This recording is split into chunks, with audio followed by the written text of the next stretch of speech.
Okay. Good afternoon and welcome to the California Community Colleges Board of Governors meeting. I think, as most of you know, it's a two-day meeting that began with our closed session, and tomorrow we'll meet today until 5, and tomorrow it's planned from 9 to 2, and maybe we'll be able to finish a little earlier. So in the closed session, we considered litigation matters. There was no action taken. So with that, we will move on to the President's report, and I have nothing to report, so I will turn it over to the Chancellor. Well, I'll take all of your time, then. Thank you. No, seriously, I do have a few things I want to update everyone on. First of all, I want to wish everyone a Happy New Year. It's wonderful to be back and working with the California Community Colleges. This will be the decade of the community college. Mark my words. That was a lot of enthusiasm. We're tired.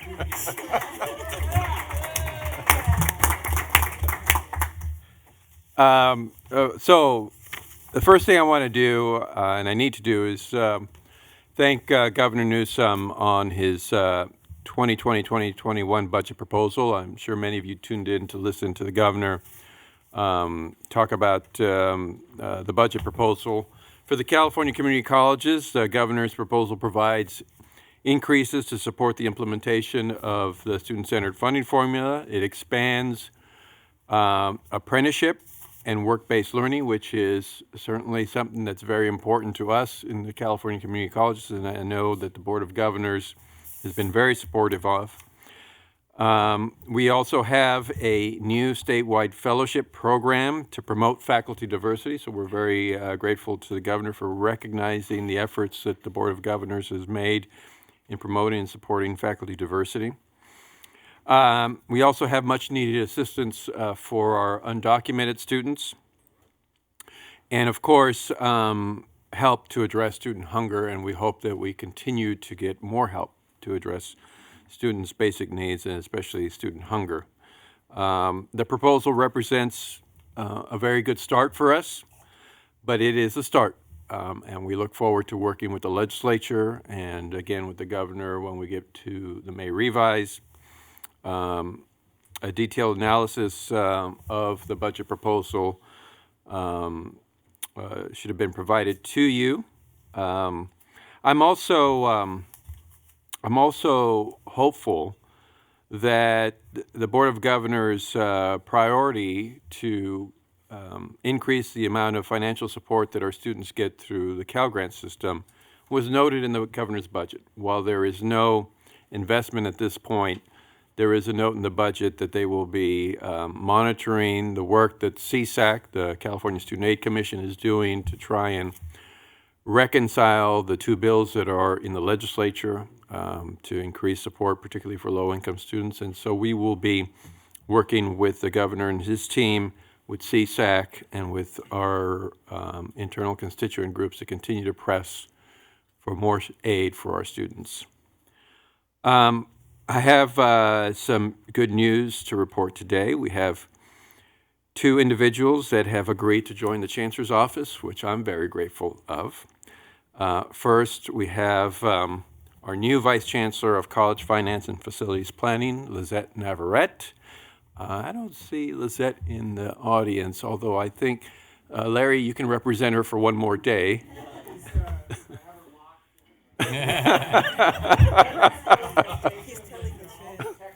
Uh-huh.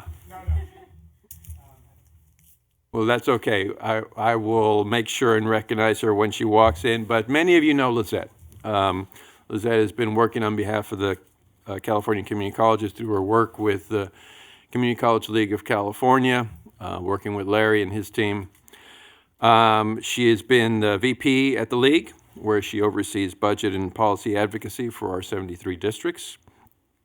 And she previously served as the Associate Director of Regional Relations at UC Riverside and the Youth and Education Coordinator for the City of Riverside. So I want to welcome Lizette to the team. She will begin in early February, and thank you, Larry, for letting us steal her away from you.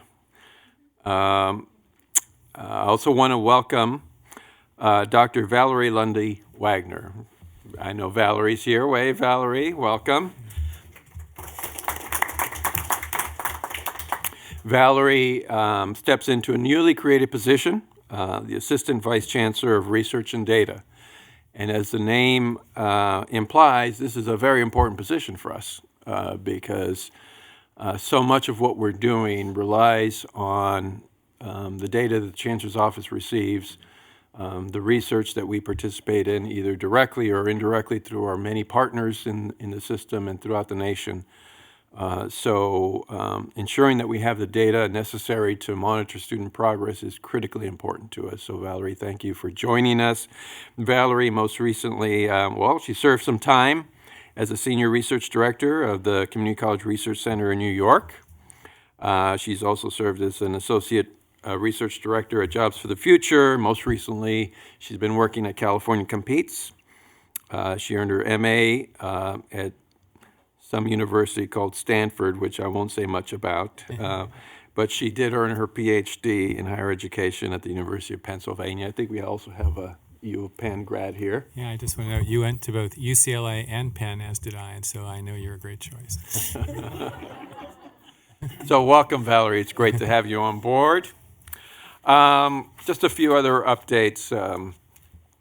Today, you have the AB 705 ESL regulations, and as you know, AB 705 passed unanimously in 2017, and at our last meeting, you learned about the great things that are happening with the implementation of AB 705. We have 53,000 more students who completed transfer level English, which was a great achievement on behalf of our colleges. This board has committed to the implementation of AB 705 with integrity.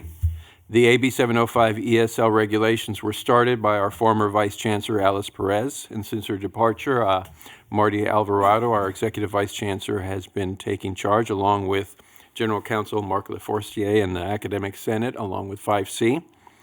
So they've done a tremendous amount of work, and I want to publicly say how much we appreciate the work that they've put into this. So today, you'll get to hear the ESL regulations as a first reading. But again, I want to thank them all for this work. It's been long in coming, and I want to thank all of our ESL professionals for all the input and support that they've given all these individuals. Faculty and Staff Diversification Symposium. Our office has been working steadfastly to implement the Diversity, Equity, and Inclusion Plan that this board adopted back in September. I want to thank Deputy Chancellor Dr. Daisy Gonzalez and Dr. John Stanskos, our President of the Academic Senate, for continuing to lead this important work for our system. I also want to give a thanks to Debbie Klein and the FAC team for being so supportive of faculty diversification, so thank you. On March 19th and 20th in Sacramento, we will host the Faculty and Staff Diversification Symposium. We're asking that CEOs attend along with their HR managers or other hiring managers, as well as administrators and their academic senate presidents. On the 19th of March, the Student Senate of the California Community Colleges will also be working hard. They will be hosting their march in March, and so I know many of you will be participating in that, so that we're hopeful that you'll be able to join them for the march and then stay for the symposium. So we're looking forward to March. Speaking of March, later this meeting, the board will be discussing a resolution for Proposition 13.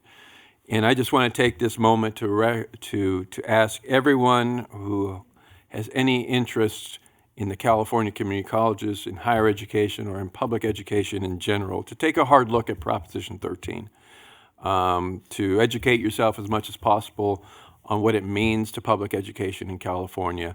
And of course, we're hoping that everyone turns out to vote in March. It's going to be an incredibly important ballot in March for all of us for many reasons. My final notes are related to fiscal health of some of our districts. Tomorrow we will hear from Palomar Community College District on what they're doing to respond to the FCMAT report and some of the challenges that they faced recently. We want to continue to extend every possible technical assistance that we can to Palomar, and we'll have more to say about that tomorrow. But we also are working with the Lassen Community College District, who is also facing some difficult fiscal challenges. And then we continue to work with the Peralta Community College District. And on that note, I want to thank Jim Austin for spending a lot of time with the Peralta District. He is our fiscal monitor. The new chancellor there, Regina, is doing an outstanding job, but we continue to have some significant concerns about the governance process, particularly at the Board of Trustees.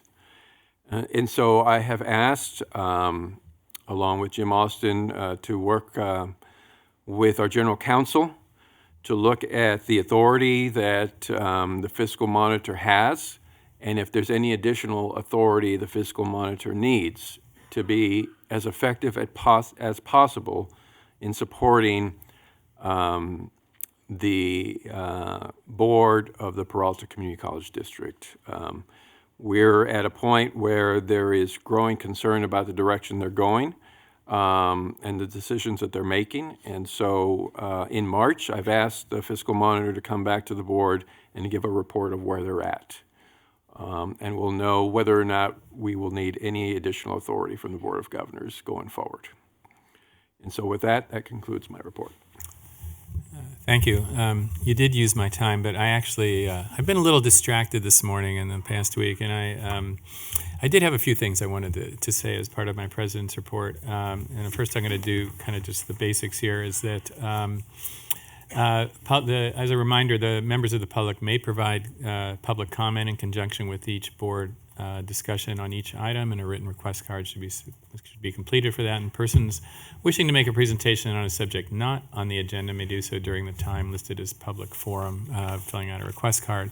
I also just wanted to say, this seems so long ago, but back in November, I want to thank CCLC and Larry Galizio for putting on a tremendous conference. Some great speakers, good breakout sessions. Really enjoyed that. And also, a couple of us went to San Bernardino Valley College, where they did a very nice meeting with all of their key students, faculty, staff, et cetera, to tell us all the good work they're doing there, and really appreciate their hospitality and thank them for that. That was important to me because it was my 50th college, which was my goal for the end of last year. So not making any promises about this coming year, however. So with that, I want to move forward with the consent calendar. Deputy Chancellor Gonzalez.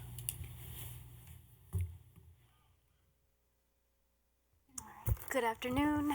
Happy New Year. Item 2.1 are the November meeting minutes for your review. Do I have a motion? I'll move. Rawlings and Perigo. All in favor? Is there a question? I'm sorry. Member Salazar? Just one minor correction. I was not present at the last meeting, so I just wanted to make sure that was corrected.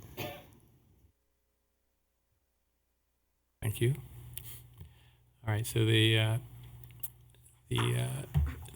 can we say then, as part of the motion, we will delete that Member Salazar was there? With that change, all in favor? Aye. Any opposed? Okay. Moving on to the approval of contracts and grants. President Epstein, Vice President Haynes, board members, Chancellor Oakley. If you notice, our agenda looks a little bit different today. It's the first time that we move over to board docs, and this is item 3.1. As always, the Board of Governors standing orders require the approval from the board if an item, a grant, or a contract, or any amendments exceed $100,000, 3 years in duration, or in the case of any consulting services, $50,000. Today, you only have 2 grants, and this is a part of our relationship with fiscal agents as a part of receiving Proposition $98. The first one is a fiscal agent grant to utilize the $500,000 and Proposition 98 that were provided to our office in 2019-20 in order to conduct a system-wide assessment of college-based food programs. As you know, there were significant dollars that were appropriated in prior years for food pantries and other services. And the state legislature would like us to do an assessment prior to awarding additional dollars to our system. So that is what that fiscal agent grant does. The second item in front of you is also a new fiscal agent grant. However, this is ongoing. Historically, our office has received strong workforce dollars appropriated to K through 12 through local educational agencies, and our office is required to hire as a part of sending out money to colleges and LEAs. To hire 72 program coordinators around the state. This is a part of serving a very large state, both in K through 12 and in higher ed. And so this fiscal agent contract allows for those 72 coordinators to be hired across the state in order to move forward with K through 12 strong workforce initiatives.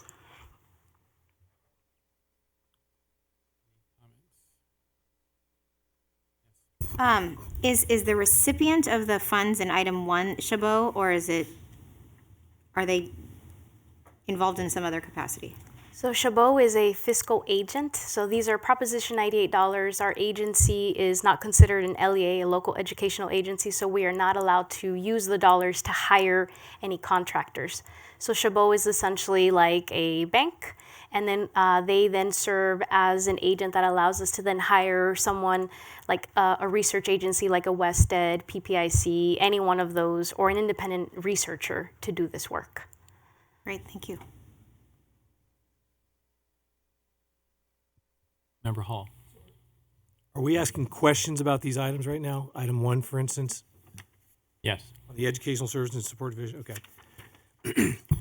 On the food insecurity one, who came up with the definition of, it says, a recent community college survey assessed the degree to which students were able to meet their basic needs, defined as the absolute minimum resources necessary for long-term well-being.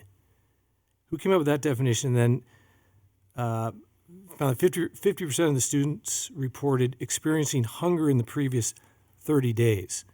My only point is, if we're really trying to address a significant issue, which is food insecurity, I think the definitions need to be a little more precise. Otherwise, you have too many people being thrown into the pool of people experiencing food insecurity. So it may be higher than that, or maybe lower, but is that what, are we helping define it, or is some other group? I think our definition would be more broad. Obviously, we would go based on what the legislation requires us to do. So the funds were specifically appropriated for us to do an assessment. The way that we are defining it is based on a study that was commissioned by this office through Temple University, through Dr. Sarah Goldrick-Brad. I'm looking at Laura Mattoon, yep. Who is well known in this issue area, and that would be where the definition came from our educational services staff. I think in general, obviously we would meet the guidelines that are in the budget bill language that require us to do an assessment. As we know, it's more than just food, it's housing as well, and so I would say our definition is broader than what the legislation is requiring from us, which is specific to food insecurity. So ours, I think we would align ourselves as an office with basic needs, right, which involve more than just consuming food.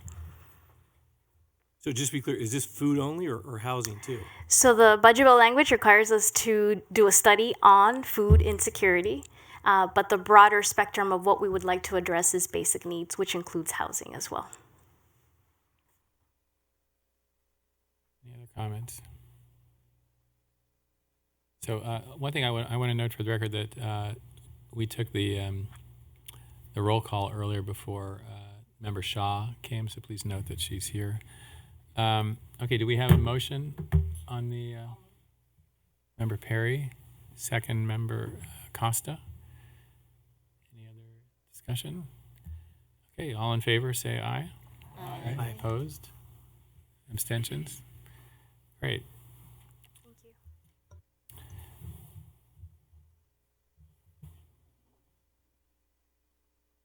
Item 3.2, the unlawful discrimination regulations. Good afternoon. Mark LaForest, General Counsel. This is the second reading of this item. As you can tell from the agenda and the attachments, it's a pretty complicated set of revisions to our unlawful discrimination regulations. We had a discussion of these regulations and received some public comment at our last meeting. And these regulations have gone through two sets of public comment periods, the original 45-day comment period. Your board agenda package includes a summary of the comments that we received during that period and our response to those comments on the board's behalf. And then during a subsequent 15-day renotice period, we received a few other comments which we provided to you in a handout that's available to you this morning. I'd like to focus on a couple of major themes that emerged in the comments and just respond to those in summary fashion. Most of these points have been made in the written responses, but I do want to highlight a couple of things. So one of the areas of concern related to whether the regulations as they currently exist and as we're proposing to reform them adequately address the due process rights of respondents in discrimination proceedings. And that came about in two areas in particular during the 15-day renotice period. One is we were requested to make clear that the regulations do not supersede what individual districts may provide to respondents in the form of due process, and in particular as required by collective bargaining agreements.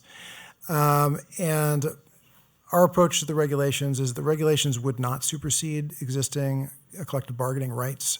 And we're proposing declining any express reference in that regulation, in the regulations, because I don't think it's necessary, and there's an education code on point that addresses that.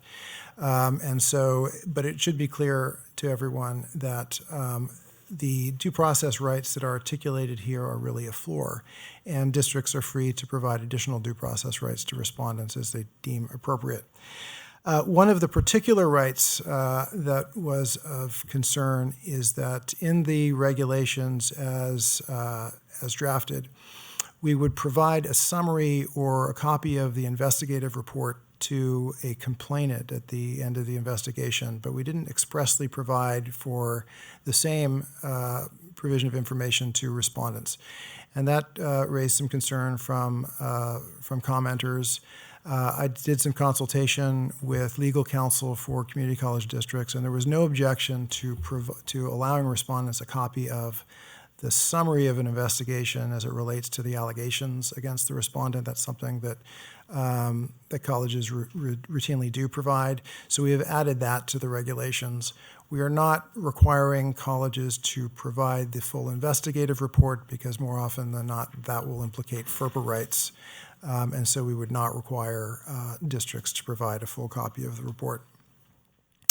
Another comment that I thought was significant was a concern that these regulations are reducing the authority of the chancellor's office in some way. I think that was partly a response to some of the provisions which we are eliminating that required initial complaints to be filed with the chancellor's office. The chancellor's office doesn't do anything practically with those complaints. Currently, our jurisdiction really begins when there is an appeal from a district proceeding. So we are no longer requiring districts to provide the initial complaints, but we will get them when an appeal is filed, and that's when this documentation becomes relevant. And the intention was to get rid of really unnecessary bureaucracy, and I think that change is appreciated by the districts.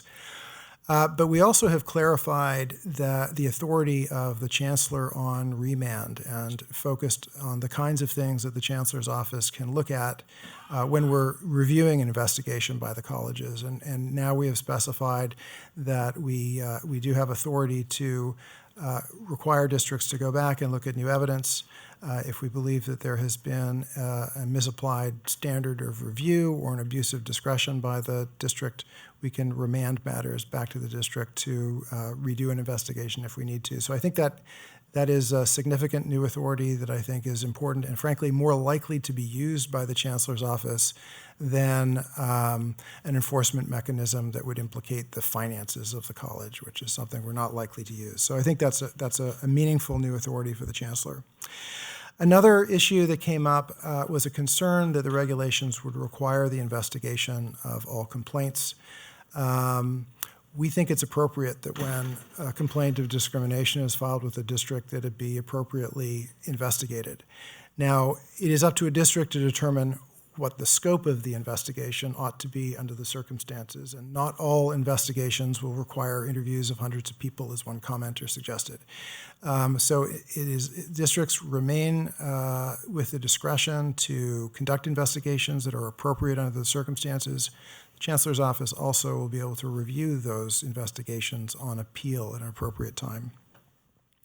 And then one last point, there was a comment at the last board meeting about a concern with permitting verbal complaints of discrimination. The regulations would authorize verbal complaints. That's consistent with the approach of the Office of Civil Rights for the U.S. Department of Education. And the concern was that verbal complaints are inherently unreliable and that districts may not record those verbal complaints accurately. That is a requirement of the regulations. Districts need to make good faith efforts to record verbal complaints accurately, and I think that that's something that can be accomplished through training of the people responsible for the intake of those complaints. Those are the 4 areas that I want to focus on today. If there are other questions about the comments we received or the regulations, I'm happy to take those now.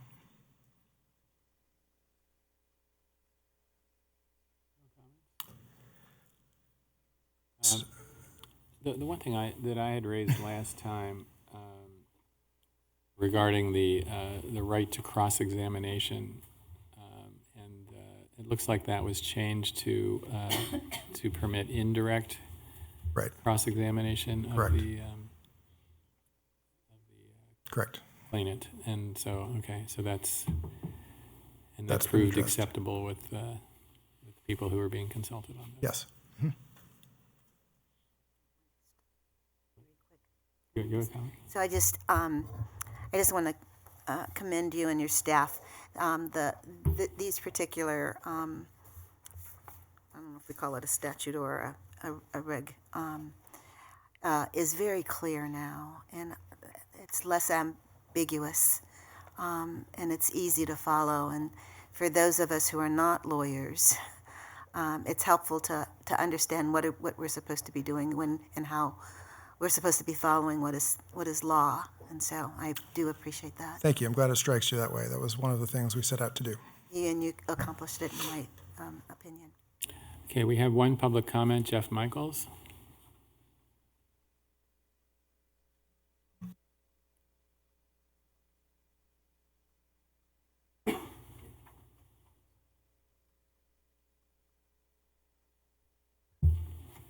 Hi, thank you. Happy New Year. I'm Jeffrey Michaels. I'm the president of the California Community College Independents, and I teach English at Contra Costa College and in the Contra Costa College District. I have been either the president or executive director of our union for the last 13, 14 years. I have sat in on dozens, maybe hundreds of investigatory interviews connected to a variety of complaints. And I mostly want to talk about the process with these regulation changes, but I do want to just preface it by saying that I think this is an area where we could probably do better. I'm not always convinced when I'm sitting next to people that we are really serving the accused, the accuser, that our process always gets at the truth and at the right answer and protects everybody's rights. And I'm not sure that these particular changes are fixing everything. I don't really feel like we've addressed some of the concerns that are coming up right now in PERB complaints and that districts are trying to negotiate their way through. But I do want to say thank you to the Chancellor's Office and to Mark for the way that this process has gone. A lot of times, especially when we make changes and then announce time for public comment, it really feels like you can stand up and make your public comment and it goes on a list somewhere, but it doesn't affect anything. And this didn't feel that way at all. I appreciated both the written responses to the public comment and that Mark made time to talk with our leadership, even with our legal counsel, to work through some of the issues. I spent 40 minutes on the telephone and was reassured on some of the issues that I had been concerned about, and managed to agree on a couple of modest changes that would address some of our issues. And I think that the final product is better for that, and I know that the process is encouraging, and it just felt real, and I really appreciated that. I appreciated the time that you spent, Mark, to think through things with us and try to come up with solutions that would make sense without opening the door to new problems, and I think that's how we're supposed to work. So when it works that way, I just want to make sure I take a minute to say thank you. Appreciated that the State Chancellor's Office made time at consultation and then made some time after that as well to work with us and talk with us, and we're pleased with the changes that were made, so thank you. Thank you very much. Okay, with that, do we have a motion? Member Baum, and second by Member Perigo. All right, all in favor? Aye. Any opposed? Any abstentions? Okay, motion carries. Next item, 3.3, request to change election system at Barstow Community College. Okay, this is another one of the election change requests that we have received. We seem to get one of these almost every meeting.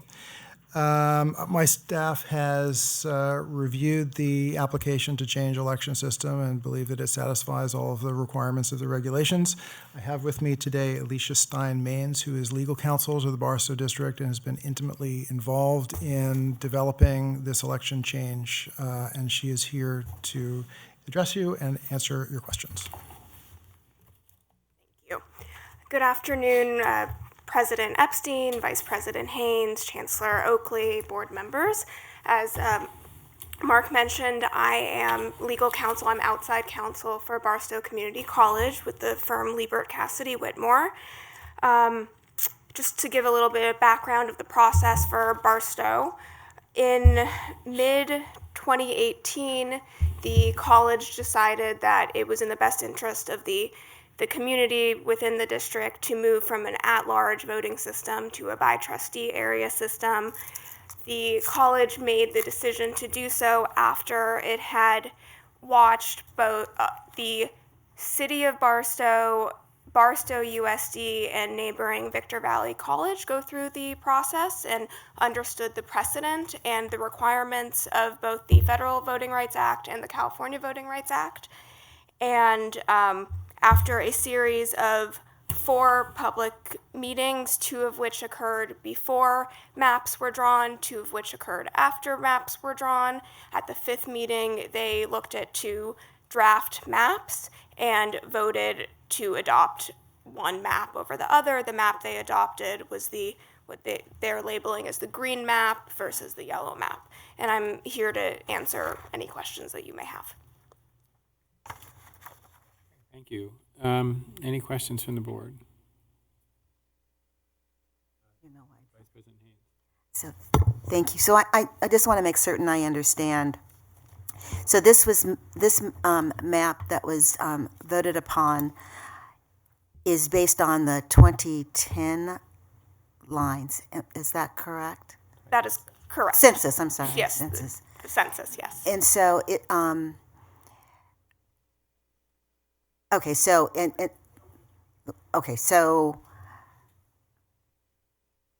I would assume that, that there, given projections, the changing of those lines will be significant or not based on population?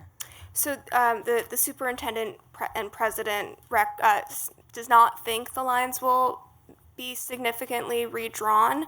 The population in the area has remained relatively consistent over the last 10 years.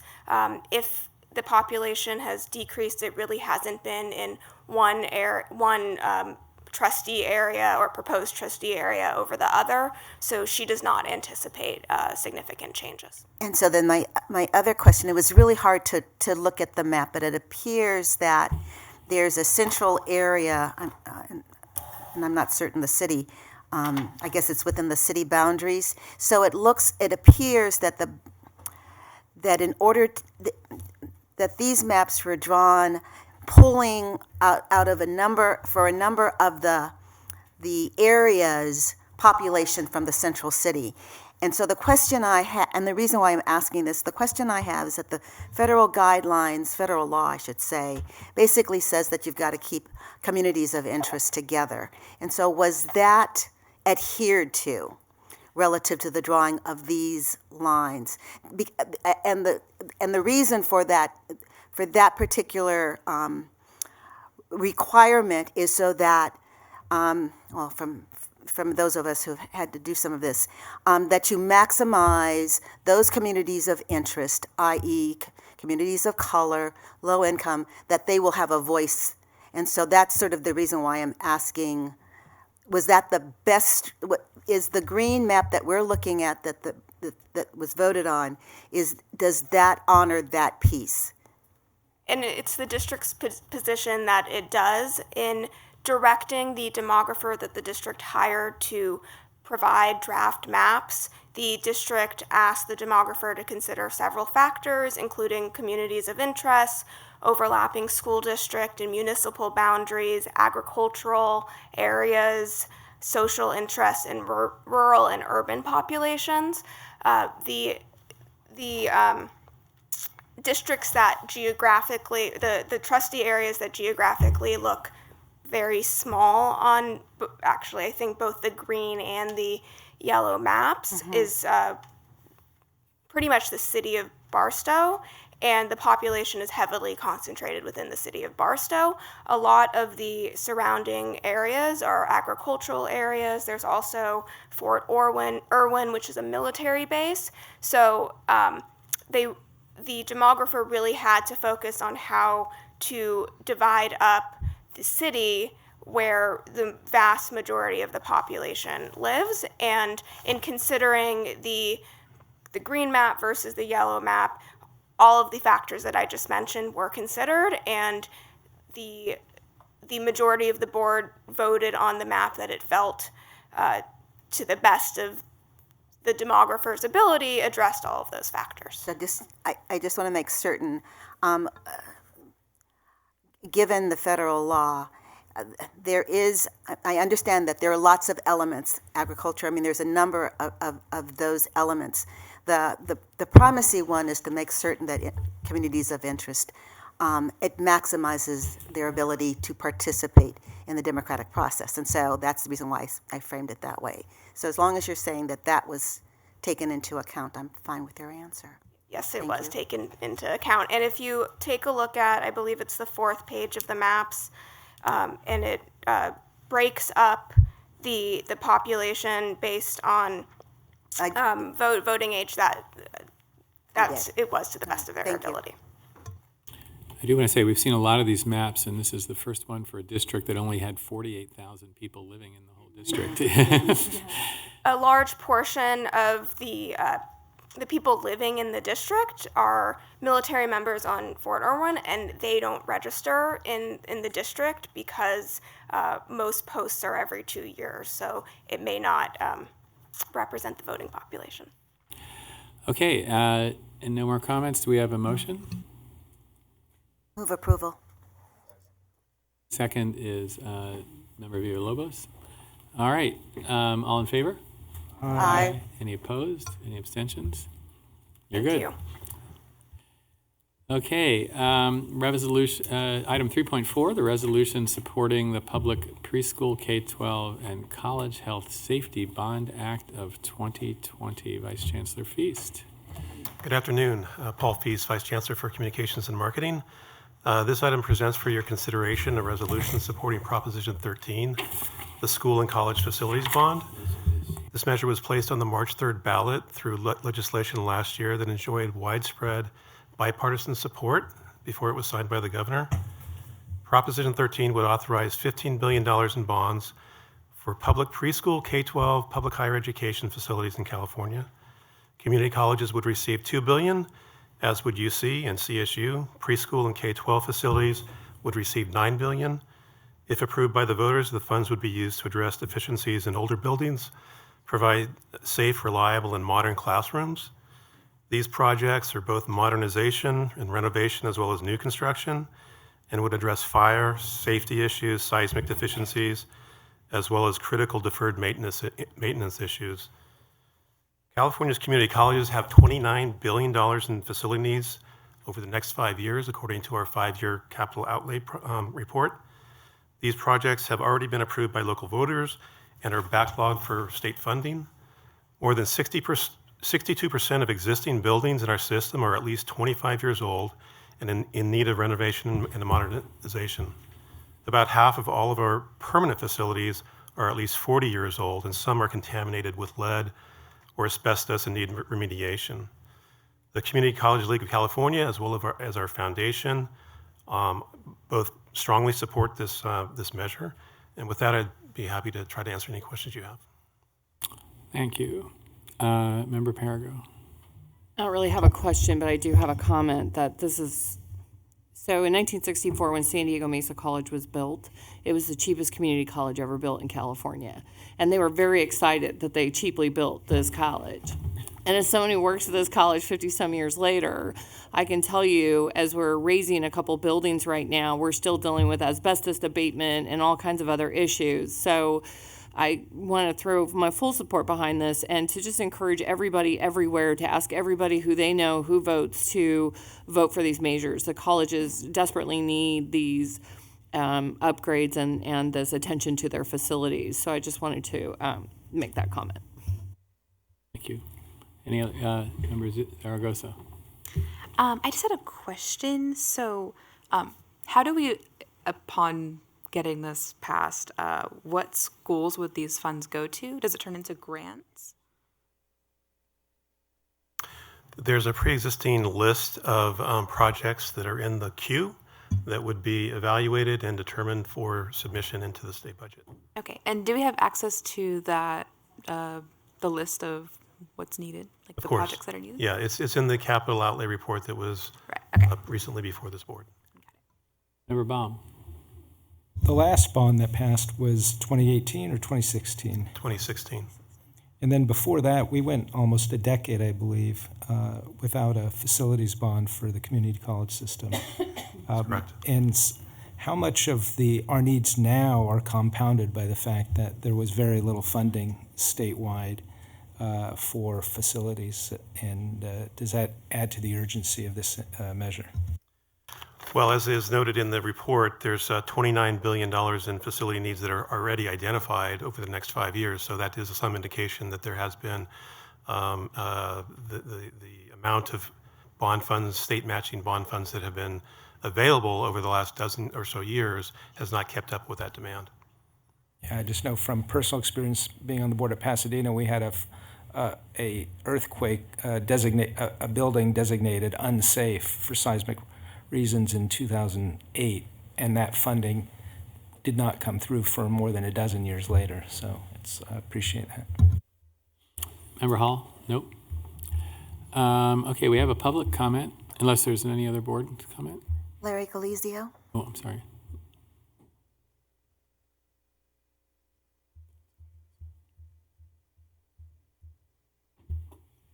Thank you, President Epstein, Vice President Haynes, members of the board, Chancellor Oakley. I simply wanted to make sure that everyone here and anyone who's listening is aware that just today on the League's website, we have a toolkit.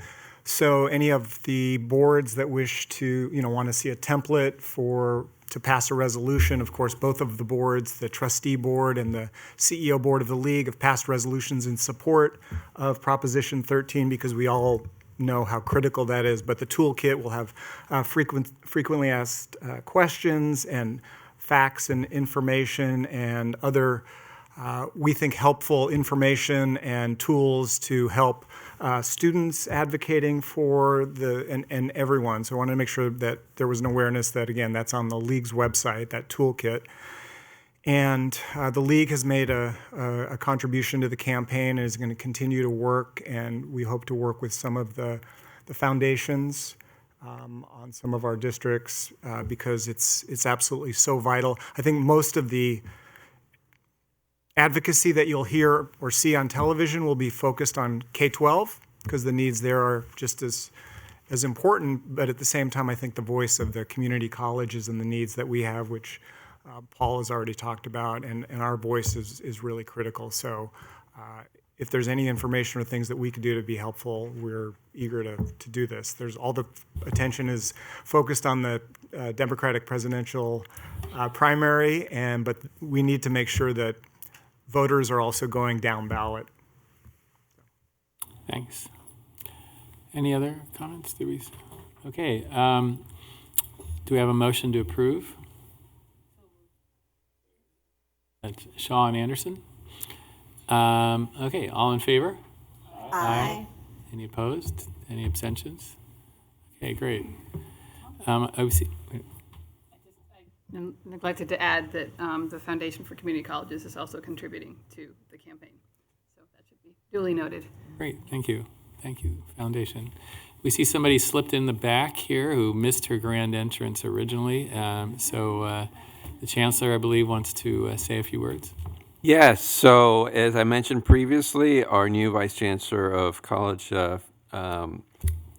Facilities, Finance Facilities and Planning is here.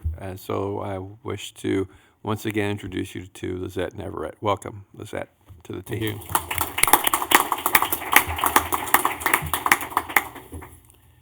Fitting that you come right after Larry speaks. Okay, last action item, number 3.5, request to change the disciplines list. Good afternoon. I'm Marty Alvarado, Executive Vice Chancellor for Educational Services. This item is brought to you for approval to update the disciplines list. The disciplines list is establishes the minimum thresholds for faculty hires. And so we want to emphasize that in this process, this establishes the baseline by which we accept applications for instructional positions across our campuses. Campuses have the purview through their local hiring processes to identify additional criteria through the hiring process. And the process by which these recommendations come to this board is managed by the statewide academic senate, who solicits feedback from their members and then has formal processes and discussions at their plenary sessions where they are voted on. And what we're bringing to you today is an item to approve the addition of Homeland Security to the disciplines list. Okay, any comment? Public comment? Do we have a motion? So moved. Grande and was that Aguinaldo? Okay. All in favor? Aye. Any opposed? Any abstentions? Motion carries. On to first reading, which means I probably have a script for that.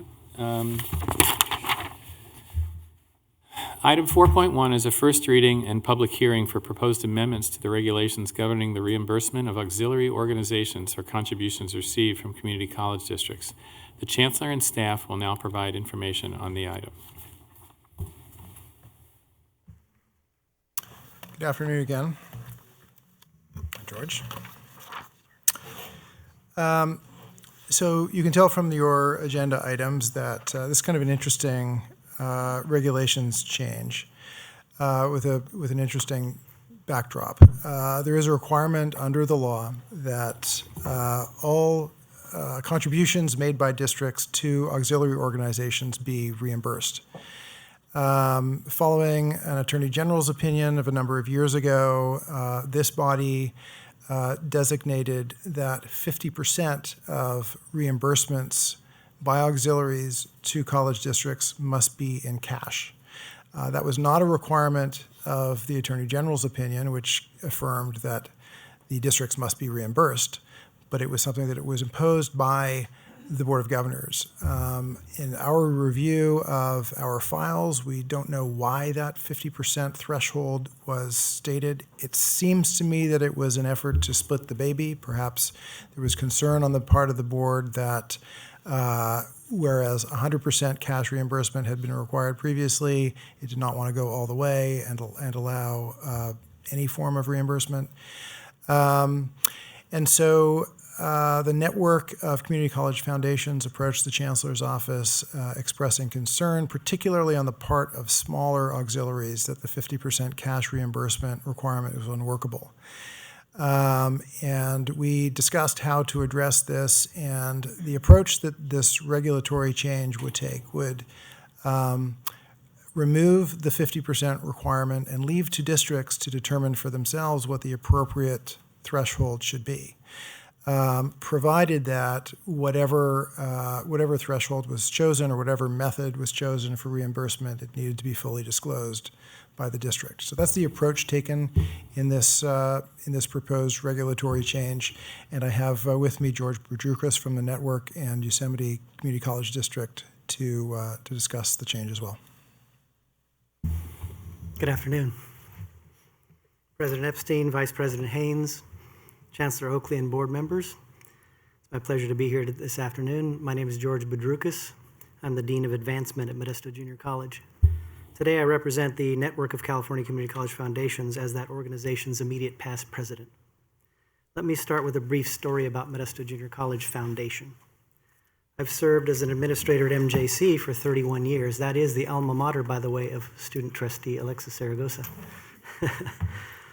The past 9 years as the chief fundraising officer. Our auxiliary foundation has been in existence for 51 years. For the first 30 plus years, it was provided little support, no staffing, and raised little money. In the past 20 years, the college's foundation assets have grown from roughly $1 million to $15 million. Why?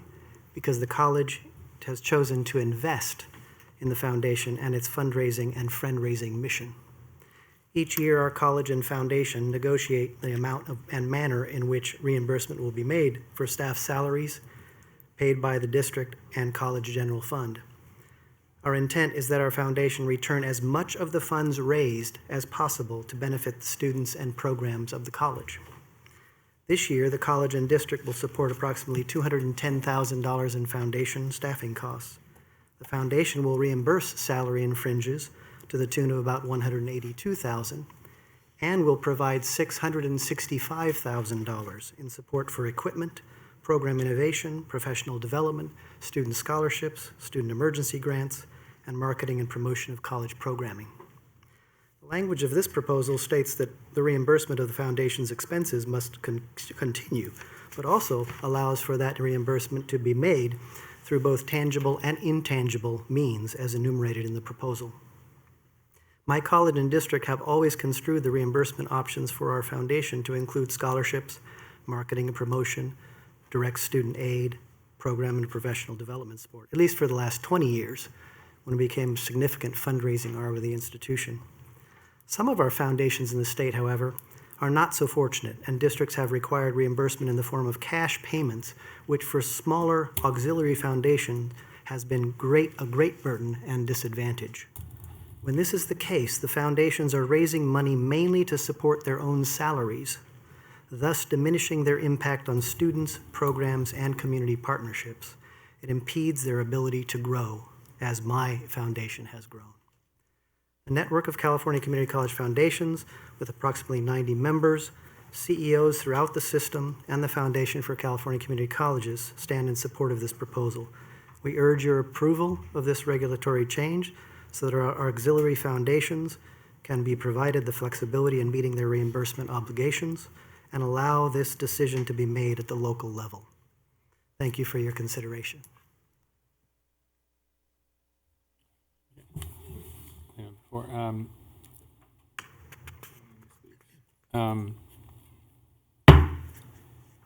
The public hearing on item 4.1, the proposed amendments to California Code of Regulations Title V, Sections 59257 and 59265 is now open. The purpose of the hearing is for the Board of Governors to receive comments and testimony from members of the public regarding the proposed regulations.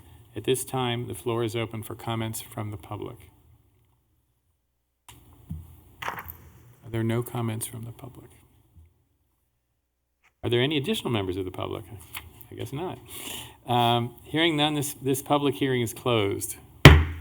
This concludes the public hearing on this matter.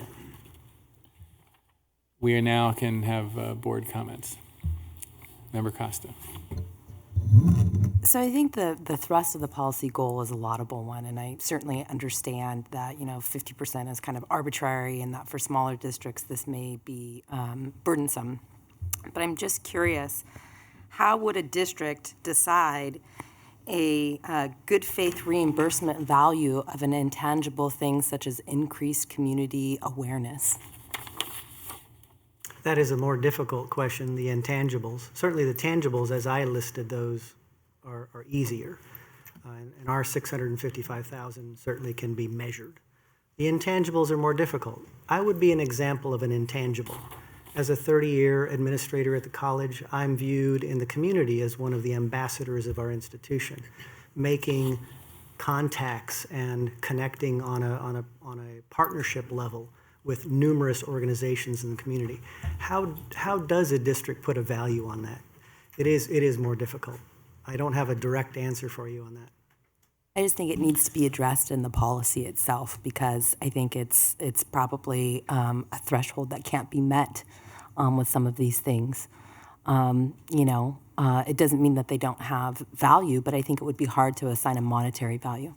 It would be hard, and I'm not an accountant. I'm not sure how to go about doing that myself. But one of the objectives, and that is one of the reasons why we wanted to stress public disclosure of whatever value is given to intangible benefits. It may be that the value initially provided or assessed isn't a great one, but the community can weigh in and provide its view of how districts go about valuing these intangible assets, which may vary very much from community to community as well.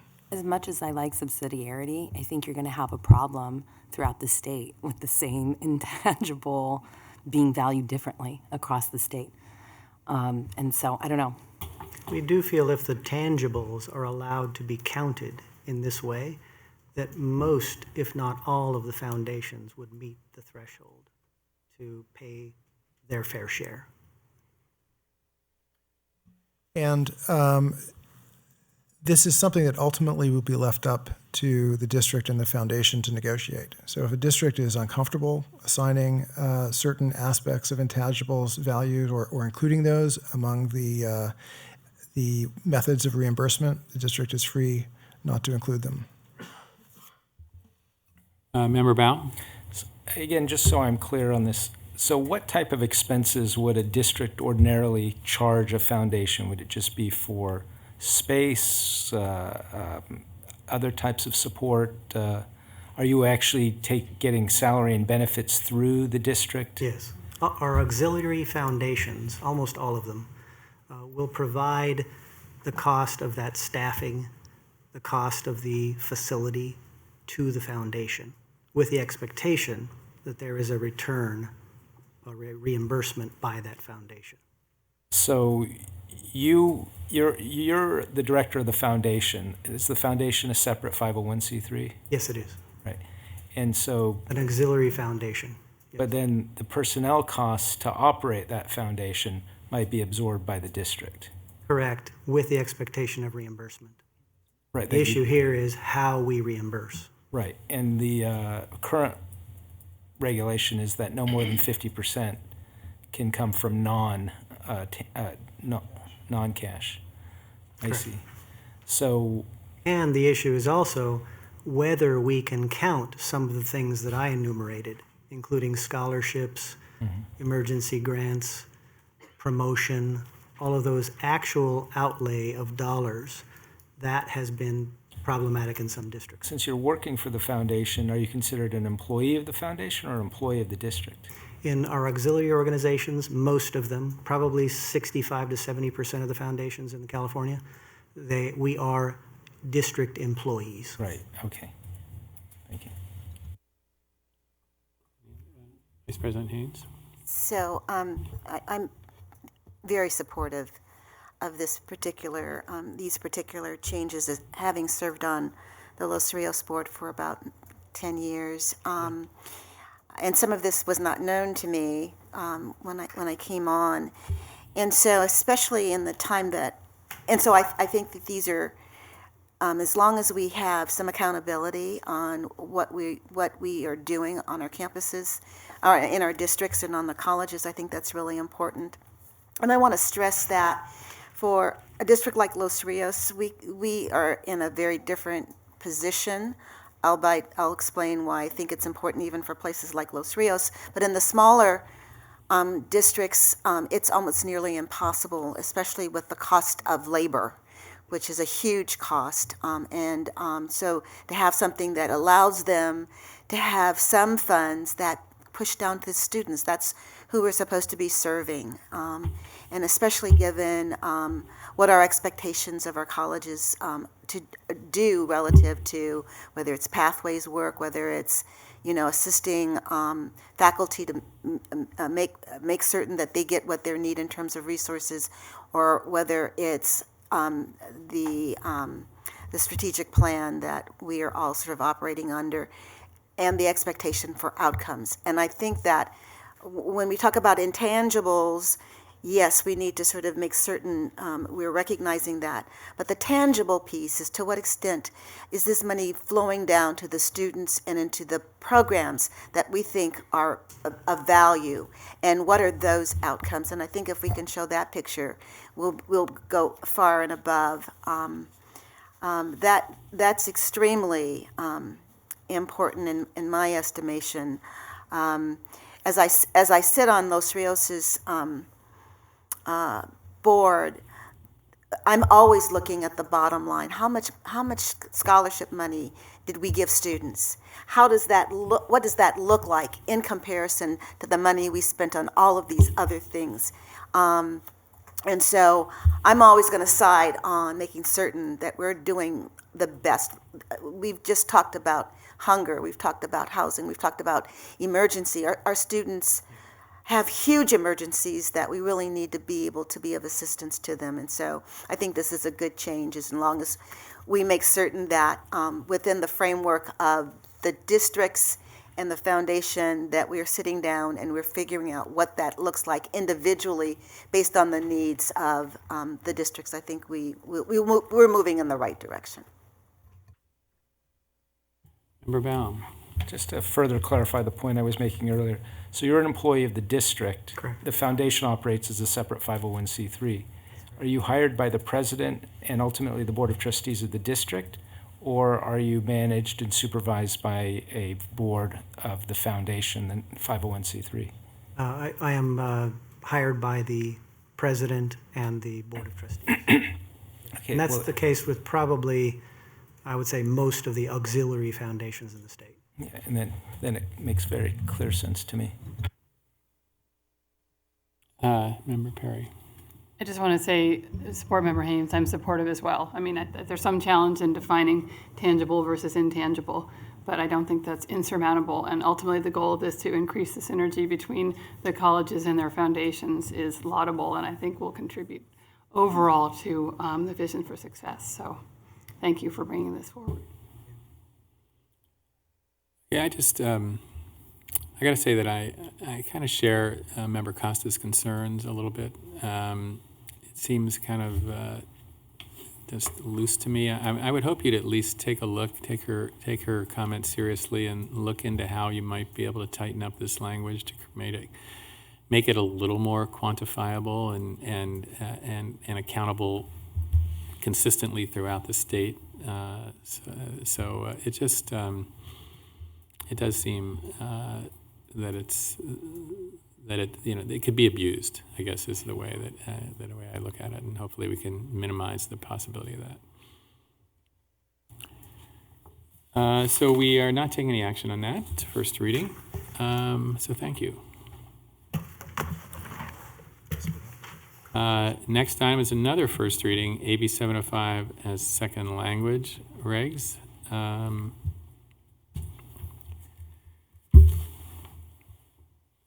Let me start here. Item 4.2 is a first reading and public hearing for proposed amendments to the regulations governing the implementation of AB 705 for English as a second language students in community college districts.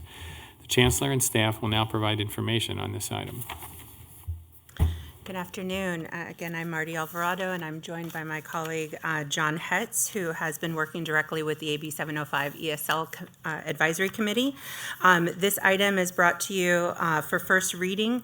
As you all will recall, we are in the thrust of implementing AB 705 and drafting regulations. These regulations are specific to the ESL assessment and placement policies. The approach that was taken, as Chancellor Oakley indicated early on, was to establish an advisory committee made up of practitioners and researchers and partners and stakeholders in this effort. That committee has met over the past 2 years and produced the draft regulations that are in front of you. This was then vetted and discussed with the statewide curriculum committee, and then in consultation with our legal counsel, continued to be refined and then brought to you for first reading. What I would want to emphasize is that there was a tremendous amount of dialogue that took place, very consistent with AB 705 efforts, where we really had to test some of our assumptions around how assessment and placement looks and what that looks like for the various populations that attend our institutions. I want to thank the committee and all of the faculty and researchers and stakeholders who participated in these spirited conversations. We have a lot of work to do to identify the research around ESL placement, and so the regulations reflect our best intention at the moment. We also intend to reactivate the assessment advisory committee, statewide advisory committee, as we move forward, given that we do recognize there will be a need for placement tests for ESL in the near future, or as at least in the foreseeable future as we build the evidence base around ESL placement. We've also already received some edits from our faculty partners in this, and so we anticipate some minor edits moving forward for the second reading, but bring this to you all for first review and questions. Okay, that's okay.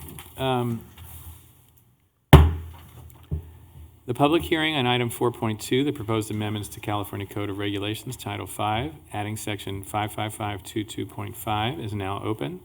The purpose of the hearing is for the Board of Governors to receive comments and testimony from members of the public regarding the proposed regulations. At this time, the floor is open for comments from the public.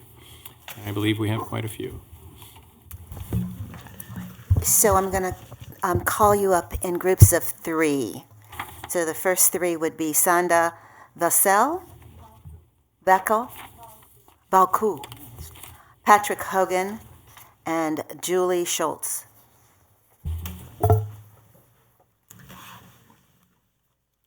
Hi. Thank you so much for having us here today. My name is Sanda Valku, and I am an ESL faculty and department chair at American River College. First of all, thank you for having us back in November here, and I really feel like the regulations that are presented today reflect our thoughts, and we are very thankful to the AB 705 ESL Advisory Committee and Vice Chancellor for presenting this on our behalf and on behalf of the faculty and students.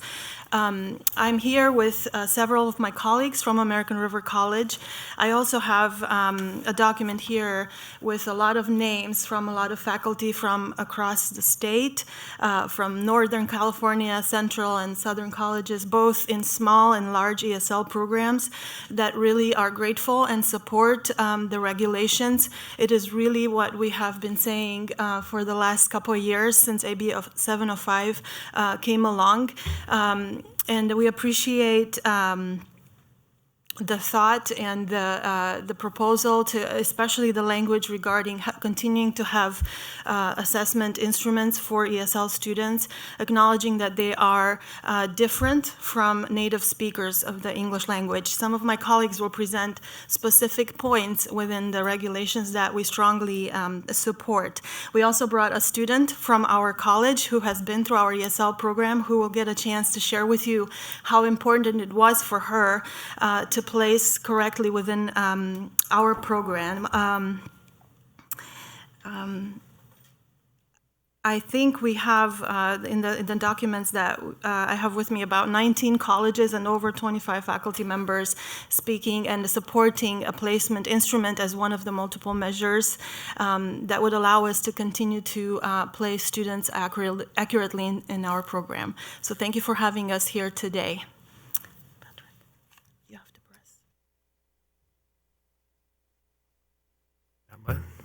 Okay, I'll tell you, hearing that gavel go down, I think it makes me feel like my students on the first day of class. Well, it makes me feel very powerful. Well, I feel very powerful my first day of class as a teacher, but as a student, I've taken no oath as a community college teacher, as an instructor of English as a second language, but very regularly the thoughts of the Hippocratic Oath go through my mind. First, do no harm. And the prospect of having an assessment test taken away from us worried so many of us because we know it would do harm. I have an essay, and I believe you received a copy of it earlier at an earlier meeting from one of my students. I asked him, how did you feel about taking the ESL placement test? Was it helpful? What he thought? And 3 hours later, he came back and gave me this 910-word essay. And he made some great points. First of all, he was someone who'd studied English for 7 years in Ukraine. And when he got here, he took the test and he came in at our third level, about an intermediate level. If he had been allowed to just say, okay, I had 7 years and there, that American River College only has 4 years of ESL classes, maybe he would have jumped and gone too high. And one of the last points he makes in his essay is that if you get in too high over your head when you're studying, it becomes torture, not study. So I really want to applaud and express gratitude, particularly for the part of the regulations that have been added to AB 705 here, particularly for English as a second language.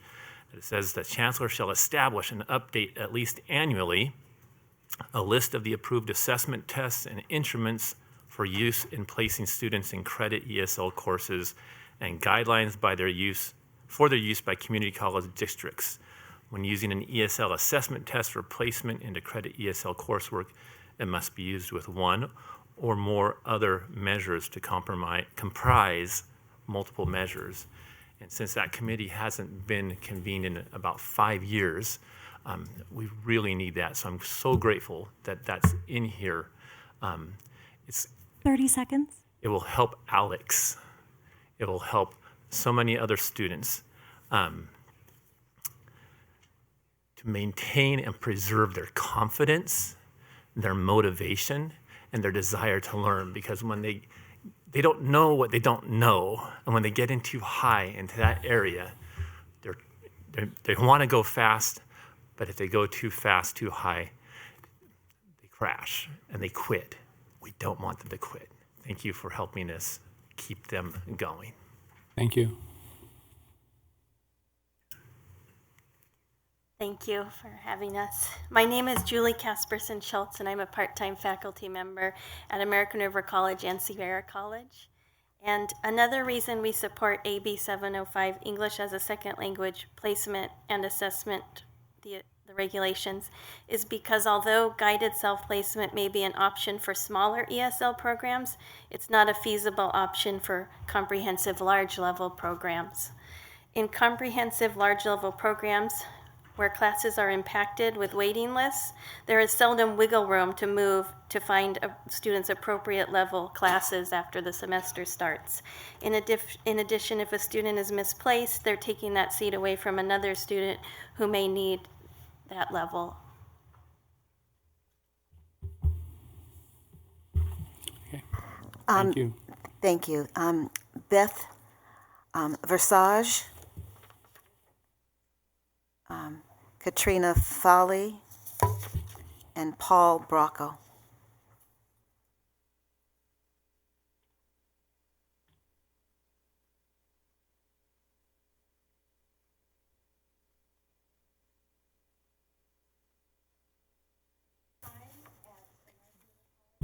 Please identify yourself and press the button. Is that? I'm a part-time or adjunct ESL instructor at American River College, and I'm also the part-time union rep at ARC. And according to Section F1 of AB 705, students have the right to access transfer-level coursework in English or credit academic ESL. And I thank you all for the work you've done to help us toward reaching this. Our ESL students have the right to access the language instruction they need and to have the extended time to do so as well. It doesn't reflect equity to ask a beginning level student to place himself or herself without the knowledge of how to do so, as has been explained. And maybe you've been in a language class where you've kind of been misplaced. It's too hard or it's too easy, and you can imagine how difficult that can be, and you don't learn as much as you could be learning.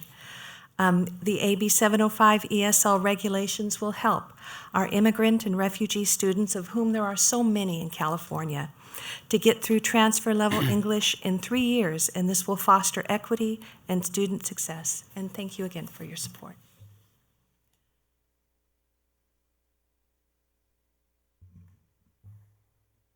Thank you again for your support. We greatly, greatly appreciate it.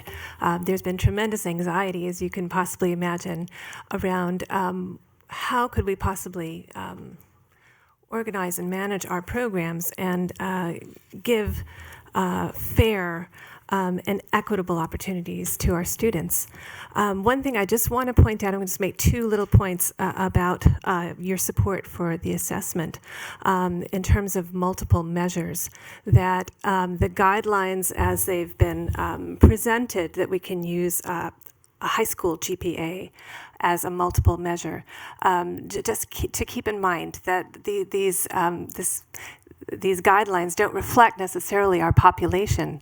Our population at ARC, only 10% of our ESL students come with a high school GPA.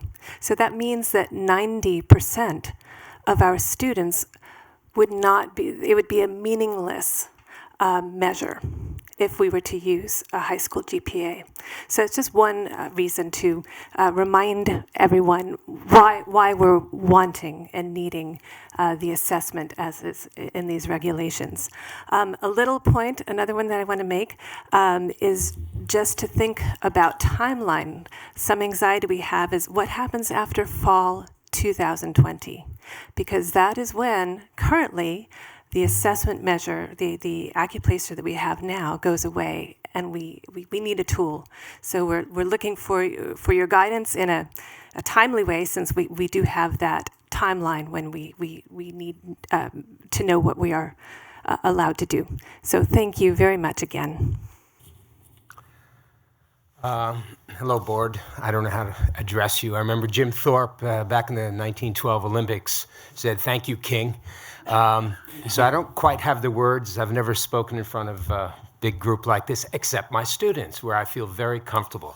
And I've been teaching since the 1980s, teaching English as a second language. I got started in Germany, where I was also trying to attend a German university. And my own personal experience was one of fear for years that someone would speak to me and I would be compelled to speak in German. So when I was able to get into a few classes, I remember lurking in the back, hoping no one would call on me, a teacher, anyone would talk to me. It took a long time. It took a long time to feel comfortable, and I had that immigrant experience. And I feel my colleagues and I know that immigrant experience very well, dealing with students every day, and seeing fear in their eyes, especially if they're not confident. And it's all about confidence and promulgating confidence in the classroom. And when students are misplaced somehow, or if they have an opportunity to place themselves wrongly, that fear comes out in the classroom. And it's no fun teaching, and it's impossible for learning. So I will say this about the assessment instruments. Please help us. We want to do what you want. We want to help students, move them along. We're in the same boat, on the same wavelength, whatever it is. Huh? We've got to do this, but we really need the instruments to assess students and to help them. Okay? To reiterate what my colleague Patrick said, students drop out at times if they don't have that confidence, if they don't feel they're getting somewhere, and they are deathly afraid of losing their financial aid. Deathly afraid. It's instead of being able to enjoy their learning, they're focused too much on, am I going to fail? Not am I going to pass and thrive, but am I going to fail?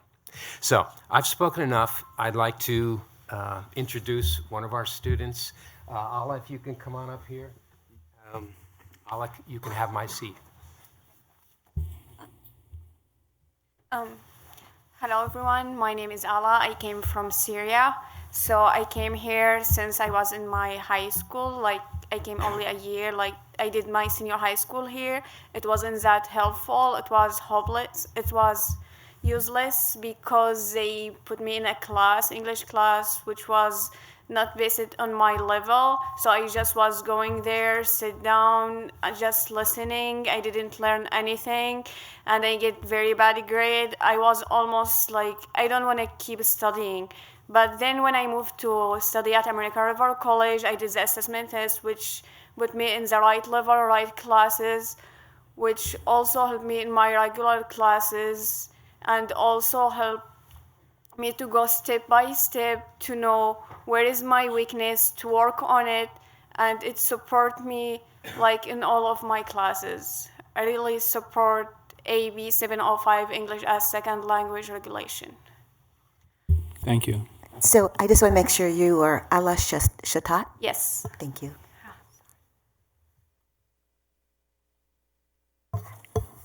So the last two would be Adam Wetzman and Dolores, our beloved Dolores Davidson. Oh, you're setting the bar high early.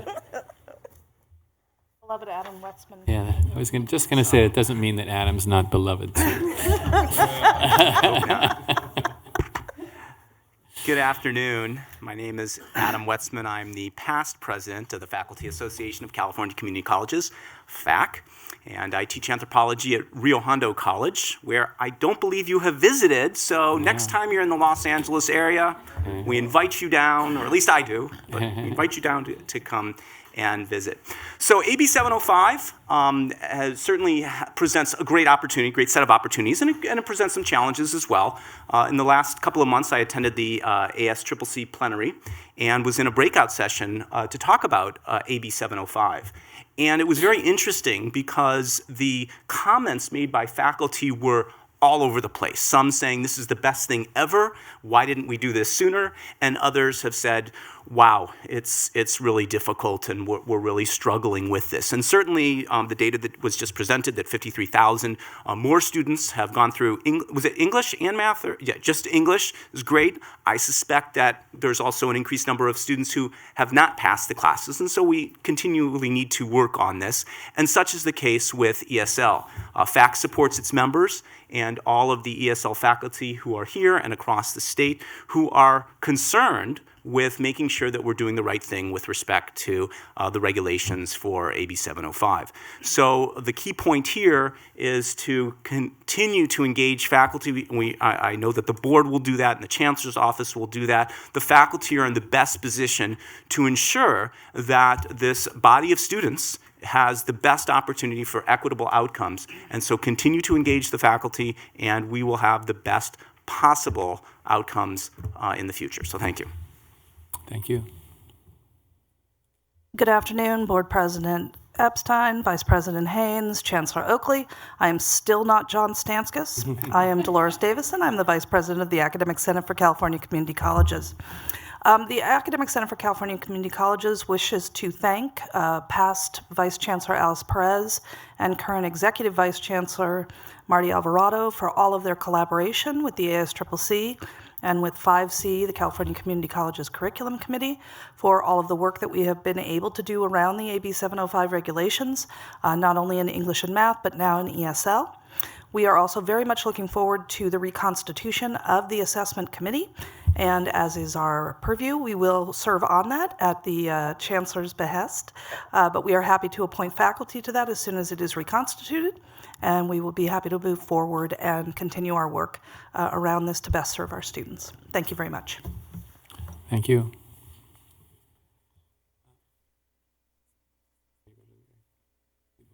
Are there any additional members of the public who would like to speak on this matter? Hearing none, this public hearing is closed. This concludes the public hearing on this matter. All right, members of the board, Member Costa. I just have a very basic question, but I think it would be very helpful for myself and possibly my colleagues to know, which is when a student comes into a community college, do they self-identify as an ESL learner, and kind of what is the process as it exists now? Because I can see, the proposed regulations, and I see kind of the, the future state that people are envisioning, but what does it look like now? I think it varies across campuses, and often at the intake process with the counselors and during the matriculation and onboarding process. I think each campus has their own way of handling that. What I would say is that in the regulations, we've made a clear delineation between high school graduates and individuals who have not been educated within the United States or do not have have not attended a high school recently. So the students who have completed a high school diploma will follow the established AB 705 regulations, not the ESL regulations. Students who have not been educated within the states will go through the process that exists on respective campuses. We're also asking institutions to establish what those placement processes look like. They can be inclusive of a formal assessment process, as again, we try to build the evidence base around what is a correct way and an impactful way to place students within ESL. So, thank you. Any other board comments? Okay. Well, this is a first reading, so we'll be back. No action today. Thank you. Thank you. Okay, we're going to take a temperature of the board. Should we take a break now or keep rolling? We're getting yes. Okay, we're going to take a break.